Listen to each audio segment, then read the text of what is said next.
Last month, we saw a very popular video from the fitness influencer Delaney, and he talks through the economics of fitness influencers and how some people in the fitness industry have got really rich. And he quotes in his video that some people are taking advantage of selling shovels in a gold rush. I would have let this one go, but it got personal when he put me in the video. Really?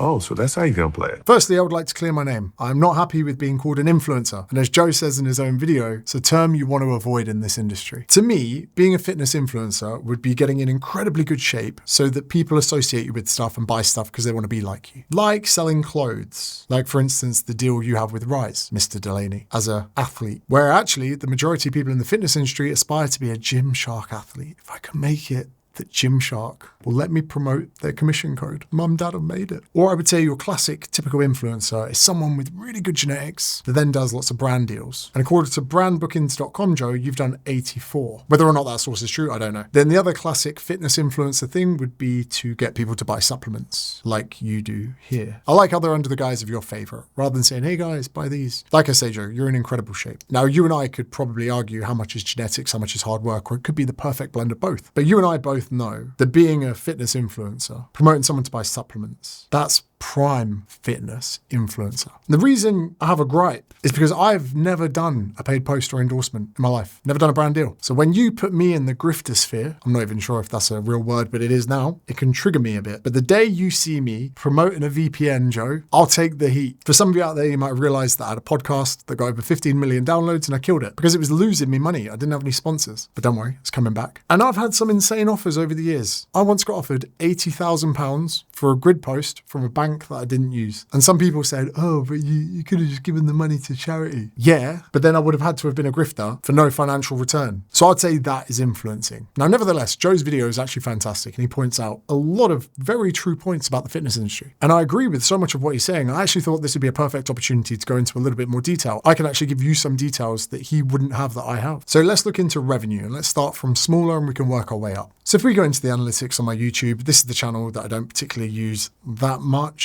£1,000 in a month, which wouldn't even cover Declan's wages. And granted, if we look at lifetime, there's 100K there. But considering the cost of operating and running this channel, it's not massive. Then if I take you to my business channel, I don't even have monetization turned on. I'm just not really bothered this month to get 126,000 views. It's quite literally just not even worth it. Whether or not people get served ads or not, if it means that a few people can just click the video and it starts, happy days. And that's kind of the biggest problem that we should probably look at to begin with. A lot of people, when they start on social media, especially YouTube, they think that they just get paid with views. Now, if you want to be the next Mr. Beast or Matt Armstrong and get a huge amount of revenue coming in from views, that creates a lot of stress. Sitting there and thinking that video has to go viral, for me, stressful. And instead, my more recent model, which I like the most, means that here, for 84,000 views, I can do $13,000 in business. So far attributed. That's just direct sales from the video, not to mention the amount of people that went through to lead magnets that we'll retarget later on. Anyway, Joe makes a very strong point about different advertisers spending different amounts. I can actually show you this. If we look at, let's go lifetime. You can see down here, my most paid video, and you can see here that I got £20,000 so far. Is Whoop 4 worth the hype? Obviously, Whoop are paying for the advertising privileges on that. The AG1, £4 grand, £4 grand, £3 grand. It's all right, but it's not enough to live off. The majority of videos sit around the £1,000 range for now. For the amount of effort, hours, attention, planning, scripting, to me, that's just not a very viable business option. So if you want to be a YouTuber, I would say don't do that. I would say run your own business and use YouTube to get clients for it, which is what I now do. So any of the monetization that I get from the big channel, I actually give half to Declan, just because then it'll motivate him to maybe make the edit a little bit sweeter. And also I should be able to incentivize him that he wants me to win. If he wants me to win because it allows him to win, then I'll probably win. Anyway, then we get into what can only be described as the personal trainer villain arc, or the fitness influencer villain arc. Selling your own stuff. Granted, I had my first taste of this the last few years with Newtonic, which we'll get into in a second. And then there are, of course, the books. However, for the first 7-8 years of my career, I could say that every single penny that I'd ever earned had come through education. If it wasn't a book or an event or coaching, it wasn't anything else. Now, Joe in his video talks about a company called Genflow, of which I use with Newtonic and with my mentorship. One thing I would say here is Joe says they build businesses for influencers, and I would disagree. Yes, Genflow are a business partner in my business mentorship, But what they're doing is actually helping me in an area where I don't want to have many staff. For instance, I don't want to have to go to a web developer every time I want to put something new on the platform. I don't want to have to deal with having an agency to run my paid ads. I don't want to have to deal with all kinds of different areas and administrative areas. I just don't want to have to deal with so many different places and have them all reporting to me. Not to mention, I don't want to have an ads guy who's working on loads of projects at other times. And Genflow have been fantastic for me for this. So for instance, some of the courses that I have with Genflow right now, the content mastery course, I have an email marketing course, I have a chatbot course, I even have one that helps you design your bio. Then inside the actual mentorship, there are all kinds of different lessons about all kinds of different things. And even Genflow helped me managing my very large Discord community. And it's nice to have someone on board that also cares. For instance, there's a lad called Connor that works for Genflow. He'll respond to me at 11 p.m. And because he earns money based off his performances for our ads, it's great to know that there's someone that's literally on it and invested into it. So Genflow are a business partner, and they take quite a modest cut compared to what some other business partners take. Let's look at my coaching app, Affordable Online Training. It used to be called James Smith Academy, but we rebranded because the only question the people used to ask is, what is it? Because I called it an academy. So here, this platform, we've got a state-of-the-art app. We've had over 100,000 members, of which at the moment we've probably got about 7,000 active. And I'll be honest with you, this business does about £1 million a year. It's a great amount, but at the same time, it's not greedy. There's literally 2 of us running it. We've got an amazing group of coaches. We pay them based on the amount of work that they're doing, which means that they can have their own clients, they can have their families, they can jump in when they want, jump out when they want, and we get some pretty amazing results from that. Not to mention, when it comes to our pricing, we have plans that start from £10 a month.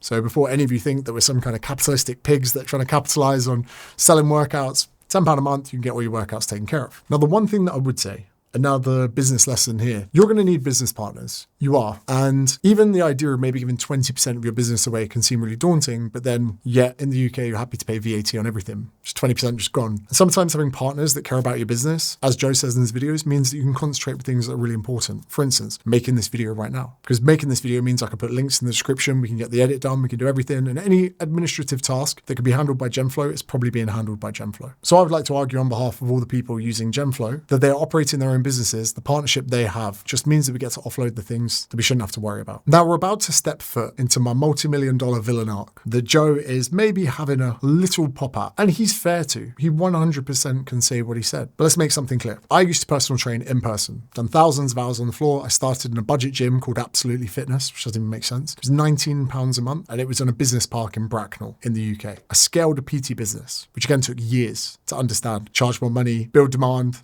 keep clients happy, get them the results you want. From that, I then scaled into an online digital business. Again, to be able to provide programs for £10 a month. And the current trajectory in my career, it wasn't sustainable. I either had a lot of people paying a lot of money, giving them a shit service, or build the Affordable Online Coaching, formerly JSA app. Then, the next way to pivot the business was writing books. You make about £1 a book, which doesn't seem like a lot, granted. You do get a good cash advance up front. £100,000 for Not a Diet book, maybe £150 for Not a Life Coach, and maybe £200 for How to Be Confident. And the advance you get means that you have to sell a certain amount before you can get royalties. So I think we had to sell 55,000 hardbacks for Not a Diet book before the £1 royalties started kicking in. Probably sold about 1 million books. And again, that sounds amazing. £1 million.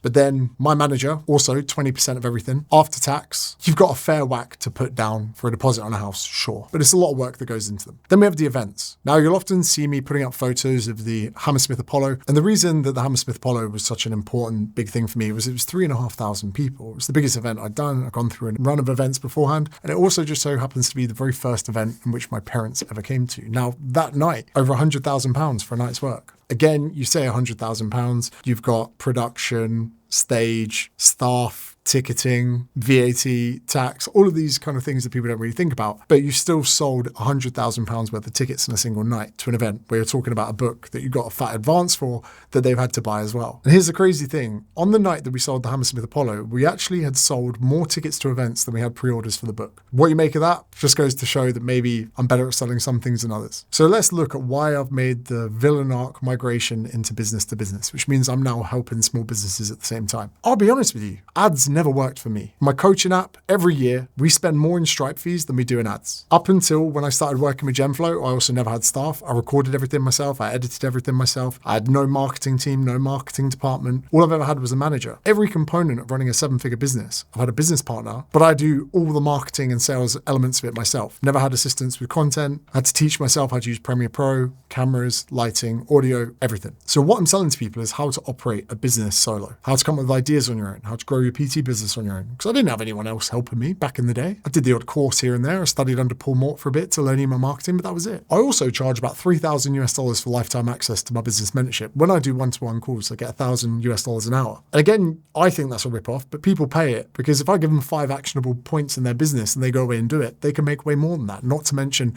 they're writing off the cost. Because when people use your fitness app, they can't write off that cost. When people use me in a business capacity, their business pays for it. It just reduces their profitability. I made the majority of all the money I've ever made running my own things, saying no to brand deals and endorsements, saying no to paid ads. That's what people are paying me for. No bags of protein sold, no Gymshark endorsements. I'm not selling how to get Womp and get people to pay you to wear clothes. I'm not selling protein for big muscles swipe up. I'm selling how to grow a solo business because I've done it, not because I see an opportunity to sell shovels in a gold rush. And now, Joe, I also disagree with you here. This is probably the thing that I disagree with you the absolute most. You say that you don't want to step into B2B because you don't want to make PowerPoint presentations. And whether or not that's just banter or potentially naivety, let me say this. You are an excellent YouTuber, an excellent storyteller, an excellent presenter. Your scripting is fantastic. You've got a great rig. I would actually argue the fact that you're not offering any of your audience anything in this realm is potentially a disservice to them. Because think about it this way. You've learned a lot about training and fitness, and you've developed lots of concepts as a coach, and you now sell that to people so they can be inspired by it and learn from everything that you've done, correct? So maybe it's a bench technique, maybe it's the way you do programming. You've learned all of this yourself, you now sell it in your app. But you've also got one of the best YouTube accounts in the entire industry. So here's a question for you, Joe. If I got an aspiring YouTuber and I put him with you for the day and all you spoke about was YouTube, would that YouTuber become better at YouTube? Almost definitely yes. Even if they didn't learn anything and they just got inspired by being within your energy for the day. Because I've done that. I've been to events before where I've not learned anything new, but I've met a mentor in the fitness industry. I've realized they're just a normal person and it's inspired me to do more. And even watching your content, you're making me question my scenes, my shots, whether or not I should be putting music in to create the emotional tone. Every minute of me watching your content is making me actually want to level up. Now, a day with you for a YouTuber will probably cost a fortune because you've showed us what you get paid for other things, right? But if you were to create a basic YouTube content creation course and sold it for $299, you could see the people following you could make a tremendous return on investment from that course. You could make money passively. All you need to say in videos is, oh, if you enjoyed this video, I can teach you how to make them.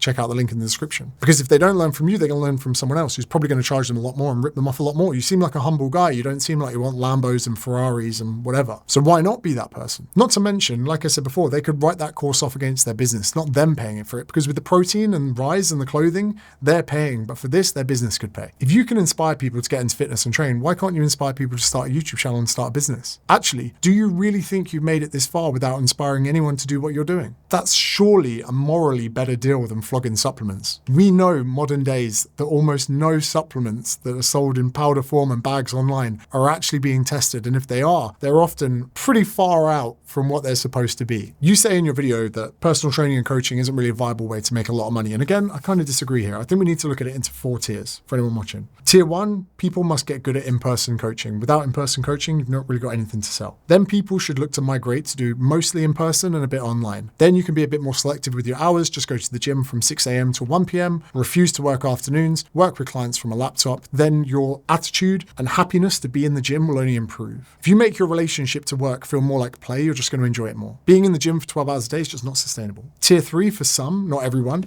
they can go fully online, where it gets to the point that it doesn't make sense for them to go sell hours for money. Because the truth is, if you're very good at a coach and you do what you do, you can service clients a lot quicker than you can in person. In person, it's always an hour. Online, some weeks you can get a client done in 20 minutes, sometimes an hour, whatever it is. Then tier 4, beyond that, would be scaling an online business where you bring in coaches, get them to do the work, which can seem like I'm some evil capitalist. But like I said, my coaches have got lives. They don't want to be on social media. They don't want to become Instagram famous. They just want to help people, write people's programs and chat to them and be able to jump in and out when they want. So when they go on holiday, they can go on holiday and they haven't got to worry about food being served on the table. I'm going to win over business that they can use. And then tier 5, or let's call it tier 4.5, would be scaling a business. So let's say you bring in other people to work for you to the point that you can then pivot in other directions, whether it's books, events, whatever. And anyone out there that's made it to tier 4, 4.5 should be helping other people, including yourself, Joe. I train Brazilian Jiu-Jitsu and I started with the sole purpose of just getting good at Jiu-Jitsu. That's all I care about, becoming very, very good and competent. However, ever since hitting brown belt, 20 to 30% of my time at training is now helping lower belts because it's my service to, it actually benefits me. If people in my gym get better at Jiu-Jitsu, I have better training partners, the same way that if you then take it upon upon you to make better YouTubers, YouTube becomes better. And a more competitive landscape is good. If anything, in capitalism, that's one of the main principles of things being affordable is there is an equal amount of competition. Competition, all of good competence levels, brings pricing down. It's when there's only one outlier that does better than everyone else that you can't compete and prices become extortionate. So I now spend my time in the training room in jiu-jitsu telling people what they did right, what they did wrong, because I'm a natural coach, as I'm sure you are too. Now, I could be a villain. I could be a sellout. I could be someone just selling those shovels in a gold rush. But here's actually some clips from some of my clients of what they said about working with me. So would I recommend James's course? Absolutely, without a shadow of a doubt. James, thank you so much. You really changed my life. Having a mentor like James in your corner is like having a fast track pass at Disneyland. The support inside the mentorship from James and all the other members is like nothing I've ever seen. Stuck at 3k followers, and within 5 months I was able to hit 20k. James helped me with my content, and by the end of March I had over 100,000 followers. And then there's my other businesses. Newtonic that I spoke about before, we're currently at a $20 million valuation when we last raised about 6 months ago. Again, that's not money in the bank. So although technically that's worth what you would have called 5 figures, that's promising, but again, doesn't mean anything. Then we've got my investment into Manual, which is my TRT deal, but it's not a deal. I've not earned 1 penny from Manual so far. My position is to grow the business, but I could have all too easily just said to Manual, yeah, give me 50 grand, I'll endorse it, but I didn't. I said, give me nothing.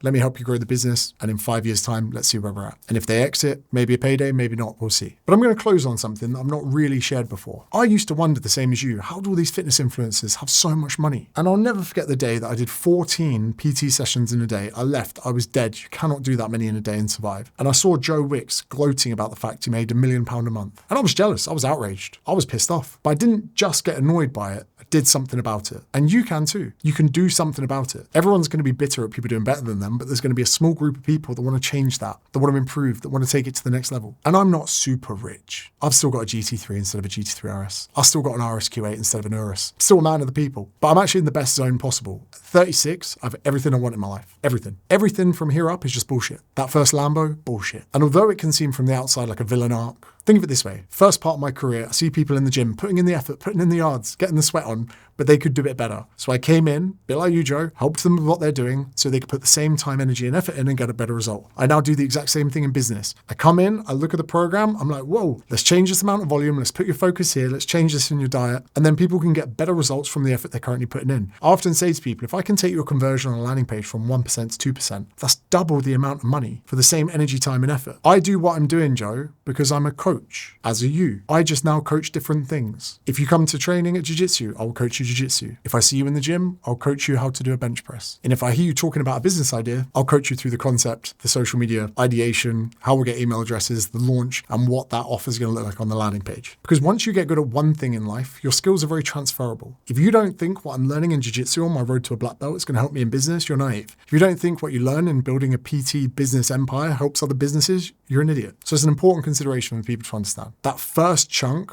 of building a business, starting a YouTube channel, going from 0 to 1 is the hardest thing. And we should all be trying to help people the best we can. Because once you get good at that one thing, you can flip it into so many other things. There are links to what I do in the description. You can click on them, don't have to click on them. There's some free stuff in there as well. And this video is brought to you by Just Messing. I'll do the classic YouTuber thing and just point at the video that you should watch after this if you're not interested. Thanks for watching.